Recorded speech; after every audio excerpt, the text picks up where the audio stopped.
ইন্না লিল্লাহি ওয়া ইন্না ইলাইহি রাজিউন।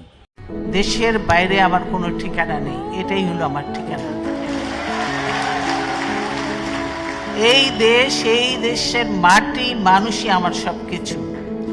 আমি বলেছি আমার কিছু চাই না, আমি এখন জনগণের জন্য, দেশের জন্য, মানুষের জন্য কাজ করতে চাই। আমার প্রধানমন্ত্রী হওয়ার কোনো শখ নেই।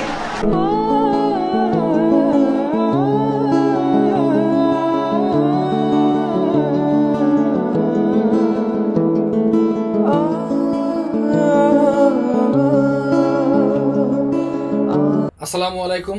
আপনারা হয়তো এর মধ্যে সকলে জেনে গেছেন, আমাদের সাবেক 3 বারের সফল প্রধানমন্ত্রী, বিএনপি চেয়ারপারসন, আপসহীন নেত্রী, গণতন্ত্রের মা, শহীদ প্রেসিডেন্ট জিয়াউর রহমানের সহধর্মিণী মরহুম আরাফাত রহমান কুকু এবং বাংলাদেশের জনপ্রিয়, বাংলাদেশের বর্তমানে যে ফিরে এসেছেন দেশনায়ক তারেক রহমানের মা, সকলের প্রিয় বেগম খালেদা জিয়া রবের ডাকে সাড়া দিয়ে ভোর 6টায় তিনি ইন্তেকাল করেছেন। ইন্না লিল্লাহি ওয়া ইন্না ইলাইহি রাজিউন। দোয়া করি আল্লাহ তাআলা তাকে যেন জান্নাতের সর্বোচ্চ মোকাম দান করেন এবং সুখ শৈবার তৌফিক দান করেন পরিবার সহ বাংলাদেশের সকল মানুষদের। বিএনপি চেয়ারপারসন বেগম খালেদা জিয়া শুধু একজন নারী ছিলেন না, তিনি ছিলেন নারী জগতের, বাংলাদেশের নারীদের যে অগ্রগতি দেখিয়ে দেওয়ার মতো অনুস্মরণীয় একজন মানুষ। তিনি 3 বারের সাবেক সফল প্রধানমন্ত্রী ছিলেন। তিনি ছিলেন আপসহীন নেত্রী। ওনাকে ভীষণ ভীষণ প্রয়োজন ছিল বর্তমানে বাংলাদেশের হাল ধরার জন্য।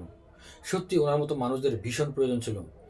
আমরা সকলে আশায় বুক বেঁধেছিলাম যে উনি হয়তোবা আবারও আমাদের সকলের মাঝে ফিরে আসবেন, বাংলাদেশের হাল ধরবেন, আমরা হয়তোবা সেই আগের বাংলাদেশটাকে ফিরে পাব। কিন্তু কথায় আছে না, আসার সিরিয়াল আছে তোমার, যাওয়ার সিরিয়াল নেই। রব কখন কাকে নিয়ে যাবে একমাত্র উনিই ভালো জানেন। উনি সর্বশক্তিমান, তাই উনি হয়তোবা বেগম খালেদা জিয়াকে নিয়ে গেছেন তার মেহমান হিসেবে। আমরা দোয়া করি তিনি জান্নাতুল ফেরদৌস নসিব করুন। এবং সত্যি কথা বলতে বাংলাদেশের এই প্রেক্ষাপট অনুযায়ী ওনার শাসনটা আর একবার ভীষণ ভীষণ প্রয়োজন ছিল। ভারতীয় আগ্রাবাদের বিরুদ্ধে, ভারতীয় মানুষদের, ভারতীয় দালালদের যে কঠিন অবস্থান সেখানকার বিরুদ্ধে হলেও ওনার মতো মানুষকে ভীষণ ভীষণ প্রয়োজন ছিল। সত্যি কথা বলতে আমরা কারোই শত্রু নই, আমরা সকলেরই মিত্র হওয়ার চেষ্টা করি। পাশাপাশি রাষ্ট্র হোক, দূরের রাষ্ট্র হোক, সকলের সাথে বন্ধুত্বপূর্ণ সম্পর্ক বজায় রাখার চেষ্টা করি। কিন্তু তারা যদি না করে, বাংলাদেশের উপর শোষণ করে, তাহলে অবশ্যই আমাদের ঘুরে দাঁড়াতে হবে।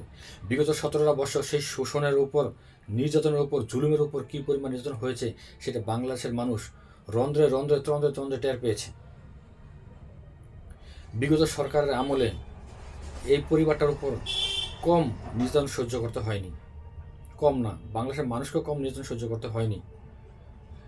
আরাফাত রহমান কুকু সে তো মারাই গেল নির্যাতন সহ্য করতে করতে। প্রধানমন্ত্রী বেগম খালেদা জিয়ার, সাবেক প্রধানমন্ত্রী বেগম খালেদা জিয়ার বাড়ির সামনে বালুভর্তি ট্রাকের ঘটনা আমরা সকলেই জানি। তারেক জিয়া ওনাকে একবার বাধ্যই করা হয়েছে দেশের বাইরে নির্বাসন করার জন্য, যদিবা সকলের মাধ্যমে আবার উনি ফিরে এসেছেন বাংলাদেশে। তবে প্রধানমন্ত্রী, সাবেক প্রধানমন্ত্রী বেগম খালেদা জিয়ার শাসন আবার ভীষণ প্রয়োজন ছিল এই বাংলাদেশে। আমরা সকলেই চাই বাংলাদেশের মানুষ ভালো থাকুক। ওনার কথাগুলো সকলের মাঝে এই কারণেই বেশ আলোড়ন সৃষ্টি করেছে। উনি বলেছিলেন, বাংলাদেশের বাহিরে আমার কোথাও কোনো ঠিকানা নেই, বাংলাদেশের বাহিরে আমার যাওয়ার কোনো জায়গাও নেই। এই দেশেই মরব, এই দেশের মানুষের জন্য, এই দেশের মানুষকে ভালোবেসে সকলের সাথেই বসবাস করব। আমার যদি মরতে হয় আমি এই দেশেই মরব। ওনার এই কথাগুলো বেশ আলোড়ন সৃষ্টি করেছে। আর সত্যি তো বলতে উনি এই দেশেই মারা গেলেন। সকালে এই মহান মানুষটির জন্য, দেশনেত্রী বেগম খালেদা জিয়ার জন্য দোয়া করবেন, আল্লাহ তাআলা তাকে যেন বেস্ট নসিব করেন। আর হ্যাঁ, অবশ্যই বাংলার সকল মানুষ এবং তার পরিবারের প্রতি সুখ শৈবার তৌফিক দান যেন আল্লাহ তাআলা করেন, সেই কামনা করি। সকলের কাছ থেকে বিদায় নিচ্ছি। আসসালামু আলাইকুম।